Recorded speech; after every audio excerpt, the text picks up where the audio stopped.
Today our topic is the Union Parliament, and we know that Union Parliament consists of Lok Sabha, Rajya Sabha and the President. So, let us start with the Lok Sabha. So, Lok Sabha is a house which is dissolved after every 5 years. So, term of the Lok Sabha is 5 years. So, this represents that the democracy of India, because every 5 years the people have a right to elect their representative. So, after being 5 years it is being dissolved, it symbolizes the democracy of India, and the maximum strength of the Lok Sabha is 552. So, out of 552, 530 people will be elected from the states, means voters will give vote from the states, and 20 will be elected from the union territories, and 2% will be nominated by the Anglo-Indian community as indicated by the constitution. But actually the strength is not 552, the strength is 545. So, in this way 530 people will be elected from the states, 13 are elected from the union territories, and about Anglo-Indian, no Anglo-Indian is being nominated to the Lok Sabha. So, in this way there are actually not 545, they are 543 members in the Lok Sabha. Now, by the Constitution Amendment of 109th Constitution Amendment, it has been said that the Anglo-Indian, if the President feels that the representation of Anglo-Indian community is not sufficient, he may appoint any person to the Lok Sabha, but none of the members of the Anglo-Indian community is being appointed to the Lok Sabha. So, in this way there are 543 members. So, the community of Anglo-Indians are getting reservation from the constitution also. So, with Anglo-Indian community, this scheduled caste and the scheduled tribe is also getting the reservation, but the reservation initially was only allowed for the 10 years period, and it was to end by 26 January 1960. But after every 10 years it has been extended, because the logic is given that it is all right that there is a right to equality and everyone should be equal before the law, but the logic was given in the Constitution Assembly that unless and until all the sects of the country attains a same level, so there is no question of equality. So, you cannot equalize all the people which are unequal already. So, to equate them, to create the level of equality, reservation is being legalized, and it has been found necessary by the Constituent Assembly, and the same logic is being given multiple times by the governments. First it was Jawaharlal Nehru who increased the reservation for the 10 years, and after that by continuous constitutional amendments this reservation is being increased. So, there are 3 communities: scheduled caste, scheduled tribes and the Anglo-Indians, which are getting reservation. And as I said that by the year 2020, means the current year, the Anglo-Indian reservation was extended by the 109th Constitutional Amendment, and government, if thinks that this should be increased, the government will increase that.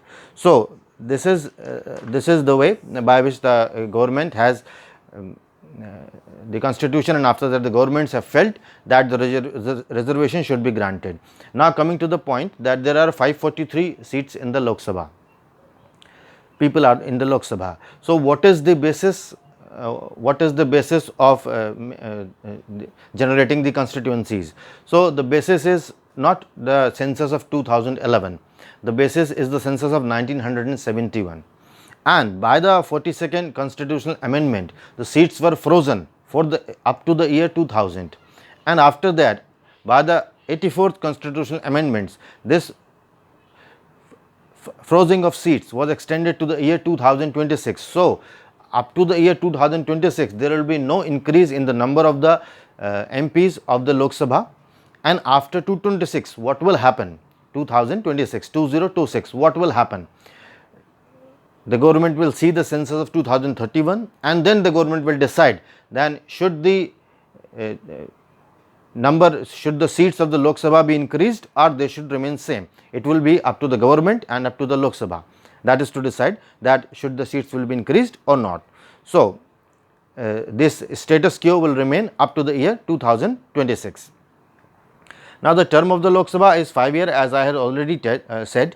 The Lok Sabha period can be extended to any time, but every time the period is being extended, 1 year limit is to be there, means one time for means 1 year extension is to be given in one time. So, if the extension of 6 years is to be given, so they have to pass a bill 6 times, or ordinance is to be issued 6 times. So, more than 1 year's extension cannot be given in a time. So, only in the 5th Lok Sabha the extension has been given, and the period of the Lok Sabha was extended to 6 years. Now, coming to the qualification of the member of parliaments. So, he must be a citizen of India, not less than 25 years of age, but the major qualifications are given in the People's Representation Act of 1951, that he must be a registered voter from India, and here the point must be clear that if you want to contest the Lok Sabha election, the criteria is different, and if you want to contest the Rajya Sabha election, the criteria is different. If you want to contest the Lok Sabha election, he can be a registered voter from anywhere in the state, in the country. And if you want to contest the Rajya Sabha election, he has to be a voter from that state from which he is going to contest the election. Let us take an example of famous cricketer Mohammad Azharuddin. He was in voter list from Hyderabad, but he contested election from Moradabad. The current Prime Minister, Mr. Narendra Modi, contested election from Vadodara and Varanasi seat both. He was not a registered voter from Varanasi, but he contested the election because it was the election of Lok Sabha, not Rajya Sabha. And Mr. Manmohan Singh, he was the resident of Punjab, but he was in the voter list of Assam, so he contested the election from Assam. And Mr. Venkaiah Naidu, he contested the election from Karnataka, not from Andhra Pradesh. So, these are some examples to ensure you that if someone has to contest the election for the Rajya Sabha, he must be a voter from that state only from which he is contesting, and if you want to contest the election for the Lok Sabha, he has to be a member from anywhere in India. He can nominate himself as a voter from anywhere in India, and then he can contest the election. Now, these are the qualifications. Now, there are some disqualification also.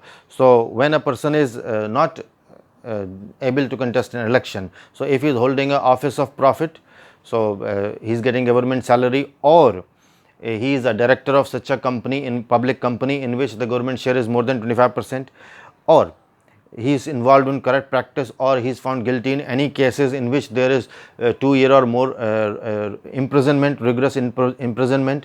Lalu Prasad Yadav, Jayalalitha, Rashid Massoud, all these have been disqualified from electing the election on this basis only, because they were found guilty in the cases in which there was a punishment of more than 2 years. So, this clause has been made strong by the decision of the Supreme Court in 1994, that no person could contest the election of the parliament if he is involved in such a case in which he is found guilty for the imprisonment of more than 2 years. So, these are the major disqualification. He must be not of unsound mind, and he must not be an insolvent, obviously. In that case, he will not be able to contest an election. Any foreigner cannot contest the election. Obviously, he must be a voter, so a voter from the voter list in India, so he will not be a foreigner. So, these are the basic qualifications of the member of parliament. Now, coming to the speaker. So, out of the 543, as I have discussed, one has to be speaker, because 543 are elected and there are no nominated Anglo-Indians. So, 543 are elected, one is to be speaker. So, as the election for the Lok Sabha is over, these 543 will meet, but now there is no speaker. So, who will be the speaker? So, for that sake, in this situation, the role of the president comes. What do the president do? President selects by the proposal, obviously, by the proposal of the parliament, one of the president appoints, obviously, president appoints by the proposal of the parliament, member of parliaments, one of its member as pro tem speaker. So, pro tem speaker is appointed now. So, now the elected members of the parliament are with the pro tem speaker. Now, this pro tem speaker will hold the election, for the this speaker. So, these 543 members will vote who will be the speaker. So, in that case, the person that will be the speaker will be elected, and when the speaker is being elected, the role of pro tem speaker is finished. So, in this way, pro tem speaker has two roles. Number one, he administered the oath of all the member of parliament, and number two, he conducts the election of the speaker. So, once the speaker is being elected, by the member of parliament obviously. So, in that case the pro tem speaker will go and sit with the member normally, just like other members are sitting. So, now we come to the speaker. What will this speaker do? So, speaker is most important person in the parliament because he administers the parliament. So, speaker has to do number one, he will appoint someone as a deputy speaker, and he appoint as much as 10 speakers, panel of 10 speakers, so that if he is not available in the house, so that when he is unavailable in the house, the deputy speaker may take his place. If deputy speaker is unavailable, out of those 10 anyone could preside in his place, so that if they are not available, the working of parliament should not hinder from that. So, this is the case that speaker is being elected. Now, what is the work of a speaker? The most important work of the speaker is that to conduct the work of the parliament. So, rather for conducting the work of the parliament, quorum has to be there. So, what is quorum? Out of the 543 members, 10% constitute the quorum, 1 upon 10. If 1 upon 10 members are present, that then the parliament can work. So, its speaker will decide that at least 55 members, because 543 upon 10 is not a integer. So, in that case this speaker will decide that how much is the quorum. So, it will be 55. So, in that case the speaker will decide that if 55 members are present, then the working of the parliament will continue.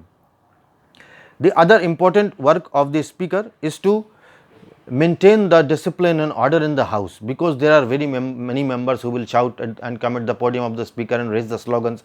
So, speaker generally do not dismiss anyone from the parliament, but if somebody is disrupting the work of the parliament, then speaker has all the rights to dismiss any of the member from the Lok Sabha.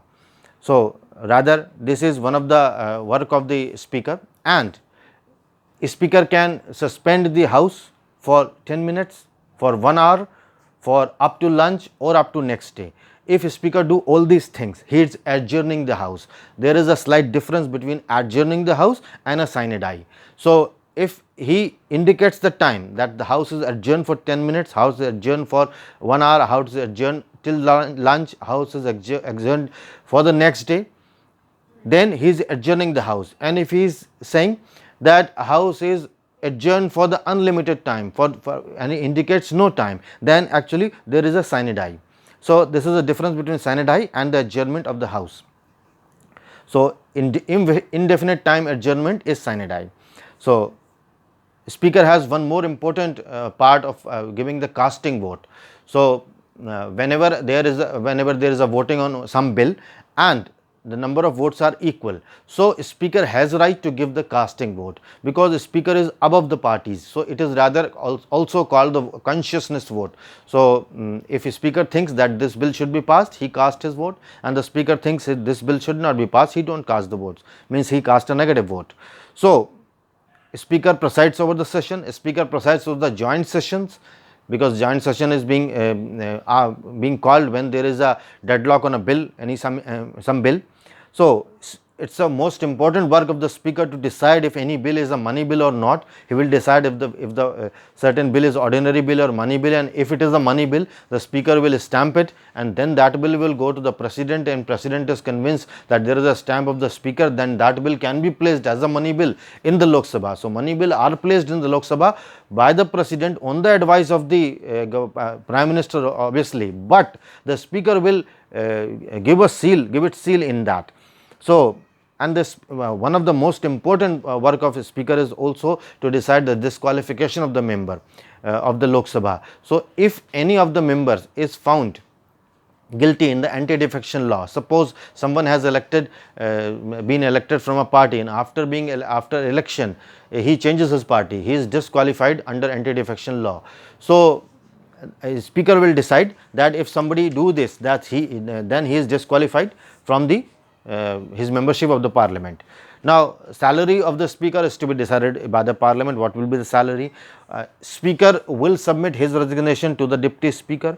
Now, how will speaker be removed? who can remove the speaker. So, he must be given a 14-day notice, and after giving the 14-day notice, a motion will be moved, and after moving the motion, and whenever there is a motion against the speaker, a speaker will not remain as the speaker in the parliament, in the Lok Sabha obviously. So, and when the motion is moved by the simple majority, he can be removed by the post of the speaker, but that does not mean he loses its membership of the Lok Sabha. He will remain as the member of the Lok Sabha, but he will not remain as the speaker of the Lok Sabha. So, simple majority is the method by which he can remove. Now, we just come to the Rajya Sabha. So, Rajya Sabha is obviously the upper house. Its present strength is 245, maximum strength could be 250. It is a permanent house, but after every 2 years, 1/3 of the member of the Rajya Sabha retire. So, the time period for the membership of the the working period of the Rajya Sabha is 6 years, and the famous example is Sachin Tendulkar being elected as a Rajya Sabha member. So, he worked from 2012 to 2018. I just gave an example to so that you can recall. So, in 1952, there was a complete election for the Rajya Sabha, and after that there was never a election for the Rajya Sabha, because after every 2 years only 1/3 of the member retired. So, Rajya Sabha is a permanent house, it is never dissolved. Now,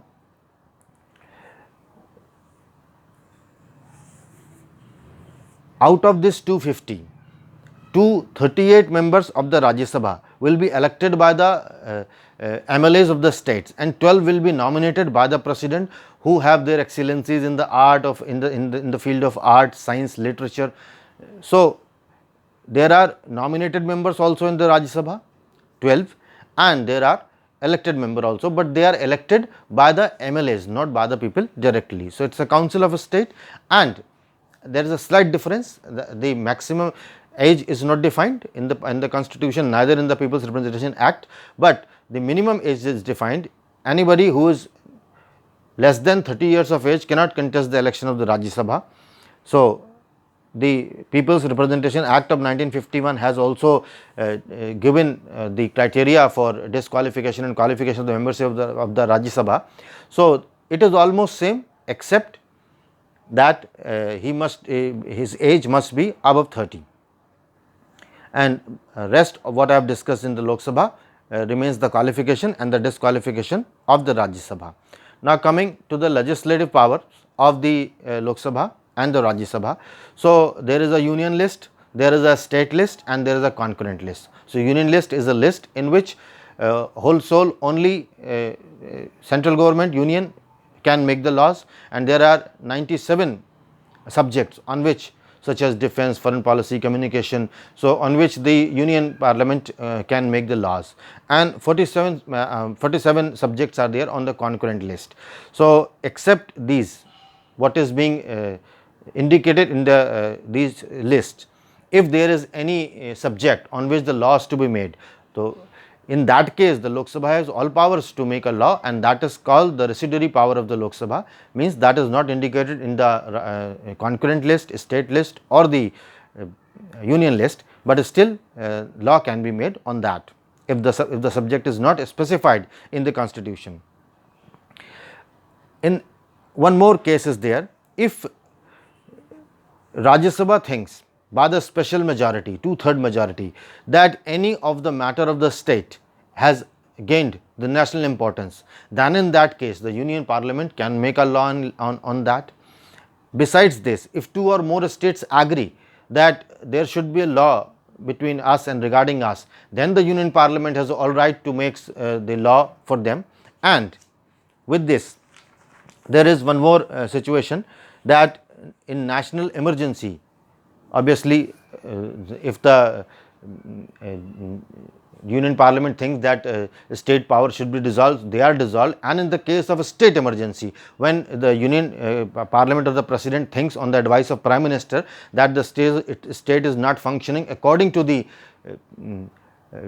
laws of the constitution, then president rule is imposed on that, and in this situation the machinery of the union works in the state, and in this case in the state list the union government can make the laws in this situation. So, there are certain situations in which the union parliament can make the laws on a state list also. Now we come to the financial powers. What are the financial powers of this parliament? So the most important power is to pass the budget for the government. So every month, in the month of February, it is being passed. So the budget is being passed by the Lok Sabha. That's the finance minister gives the budget statement, and then after that there is a vote on budget and budget is passed. Now if the point is that if the budget is not passed up to 1st April or in the financial year started, then there is a power of the parliament, that is called vote on account. So parliament can give money from the consolidated fund of India, and from that money, from that fund, the government can use, can meet out its expenses. Besides this, if the government thinks that what has been allotted by the budget is not sufficient, so it can ask for the supplementary grant also. So the salaries of the member of parliaments are determined by this obviously the parliament, and every tax should be imposed with the money bill obviously, and that money bill is passed by the Lok Sabha only. So after financial power, we just have a review of judicial power. So the Lok Sabha and the Rajya Sabha can impeach the president. They can remove the judges of the Supreme Court and the High Court, but we know that is practically a very long process and almost impossible. But Lok Sabha and Rajya Sabha do have this power, judicial power, and besides this, they have their power of punishing anyone if anybody abrupts the or disrupts the working of the Lok Sabha. And in 1961, the editor of the Blizd has been punished once for this. In a case in which he was behaving insulting against a member of parliament. So these are some of the powers of Lok Sabha and Rajya Sabha. Now we just come to the Prime Minister, who is heading the Council of Ministers. So the word Prime Minister and this Council of Minister is being indicated in the constitution in article number 71 and 74(1). These both words are being used, and the word cabinet is used by the 42nd constitutional amendment. Besides this, Deputy Prime Minister, the member of the Minister of State and Minister of State with independent charge, these are not indicated in the constitution. As we know, Sardar Vallabhbhai Patel was the first Deputy Prime Minister of India. Mr. Lal Krishna Advani was once Deputy Prime Minister of India. So there is a post of Deputy PM in India, but that has been not indicated in the constitution. That post is created afterwards, and that is not a constitutional post. Rather, to be a Prime Minister, it is not necessary that the person should be a member of the Lok Sabha, or a person should be a member of Rajya Sabha, or even he is a member of Parliament also. There has been instances when Mr. P.V. Narasimha Rao was being made the Prime Minister of India, and he was not even the member of Parliament at that time, and after that he contested the election and he got the seat. And there were instances when the members of the Rajya Sabha were made the Prime Ministers. Mr. Manmohan Singh, Deva Gowda and Mrs. Indira Gandhi, once they were the member of the Rajya Sabha and they were elected as a Prime Minister, and rest all cases Lok Sabha, the member of the Lok Sabha is being elected as the Prime Minister of the nation. So this Prime Minister is a real executive and the President is a nominal executive. So real executive has real powers. So President works on the advice of the Prime Minister. So if the point is this, who is the most important man in the country? So that is the Prime Minister, because he is the real executive. The Prime Minister suggests the President that who will be his cabinet ministers, who will be Minister of States and others. So on the suggestion of the Prime Minister, Presidents appoint them. It is very clear that the President appoints the Prime Minister also, but, and it is written that the Prime Minister holds the office on the pleasure of President, but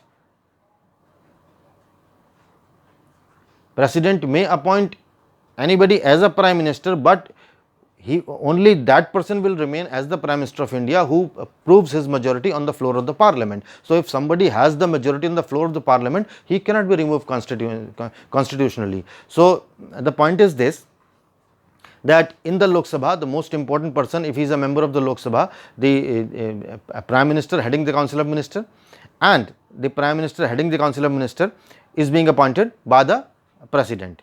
So who are the cabinet ministers? As I have indicated, the cabinet ministers are the most important person, who are the trusted people of the Prime Minister, and they hold the office up till the Prime Minister thinks that they are capable of holding the office, and on the time on which the Prime Minister asks the resignation from them, they are bonded to give the resignation, and they have no say in that. So a cabinet is being selected by the Prime Minister, and he gives his advice to the President, and this ministers are being appointed by the President, and they are individually responsible to the President also, because on the case of land acquisition bill, the Finance Minister has to go to the Rashtrapati Bhavan and clarify it. President may ask any minister to come and clarify the issue. So that may be the case, but he will hold his office up to the time when the Prime Minister thinks he is capable of holding the office. So Prime Minister is the most important person. He is the chairman of Planning Commission, he is the chairman of National Development Council, and Planning Commission is obviously now Niti Aayog. So Yojana Ayog is now Niti Aayog. So National Population Council, Inter-State Council, National Water Resource Council, these are the important councils in which these are being headed by the Prime Minister. So this Prime Minister holds the office until he has majority in the Lok Sabha.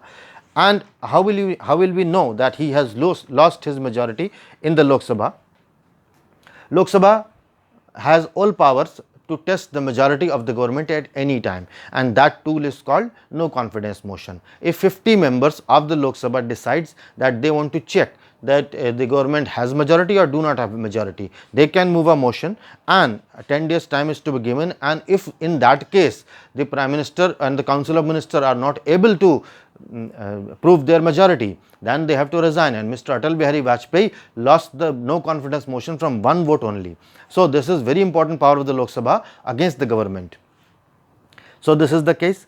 Lok Sabha can take up any adjournment motion also. This is very important motion. Suppose there is a railway accident, suppose there is a daring dacoity, or there is a natural calamity. So all the works of the Lok Sabha can be adjourned and to immediately discuss on that topic.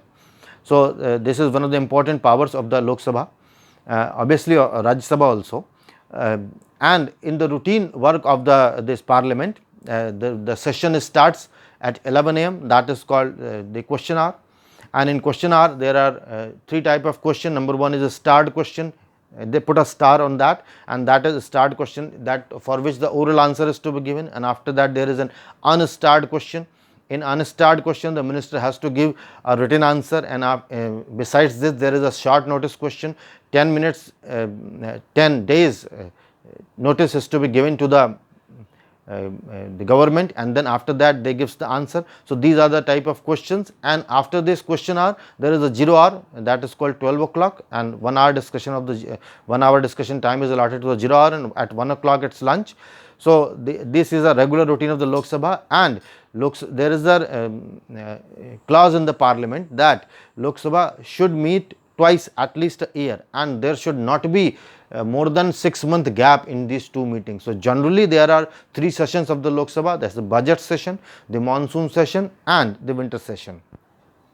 So these are some of the sessions that Lok Sabha, by which the Lok Sabha works. So in this way I have tried to discuss the Union Parliament and